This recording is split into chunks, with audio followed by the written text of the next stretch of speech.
I'm thankful that this is finally something that is coming into recognition as we move forward with reconciliation and kind of bringing light to Indigenous people, and you're breaking barriers. And that's kind of the biggest thing for me, is knowing that there's support. Indigenous people are the youngest, fastest growing population in Canada. A tremendous source of energy, potential, and positive change for everyone in the country. But Indigenous youth are not accessing post-secondary education or graduating at the same rate as non-Indigenous learners. Indigenous-led organizations and those working in deep partnership with Indigenous youth, communities, and grassroots initiatives are transforming educational institutions and creating new approaches grounded in Indigenous ways of knowing and doing that increase access and success for Indigenous youth in post-secondary education. Currently, the University of Lethbridge is in a tri-partnership with the Blackfoot Confederacy as well as MasterCard Foundation. Our overarching aim is to support Indigenous and specifically Blackfoot youth in helping them transition through post-secondary and help them with economic and employment prosperity. The Oyatake partnership brings 3 institutions together in Saskatchewan to really enact systemic change in the higher education sector. So the initiative that we are leading in SIT is the Biwachike Wigamic program. And this program really brings our youth together to see new and emerging technologies. And this program, what it does is exposes our Indigenous youth to new ways of working in the emerging economy. We're hoping to attract students that maybe don't fit with the other 2 colleges and university and bring them to us to offer them a trades route.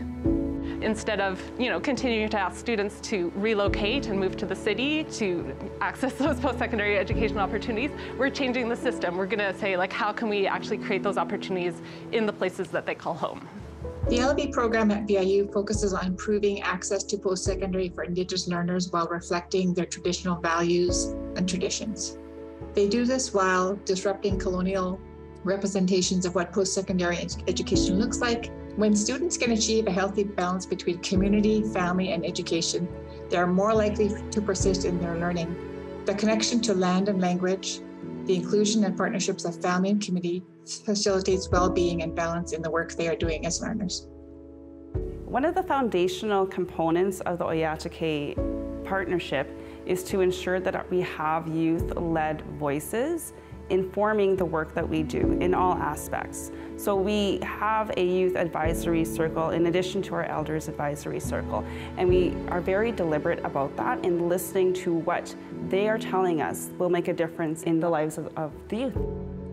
I think it's very important to have youth voices in this and have their point of view be heard and be included in a conversation that they will ultimately be affected by.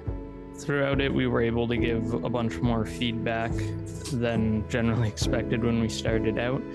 When I was finishing up my high school years, I was part of a youth council called the Nashuk Youth Council, and it was a group of First Nations youth that got together to be able to have a platform or a space to be able to get together to talk about any of the issues or anything that might be on our minds that we want to be able to have somewhere to be able to feel like we're being heard. That's what we wanted as young kids, wanted just to be heard, and we had that opportunity, and knowing that helped and that worked.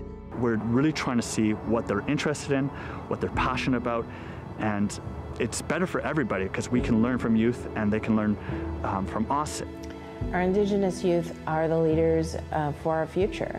Our communities are looking to them to learn as much as they can and then take it back into the community and help their community to thrive. I think a program like this is really important because it gives opportunities for Indigenous people to have a place in colonial institutions like the universities. Education is becoming our new buffalo, and so these are the ways that we can try and navigate a place like this.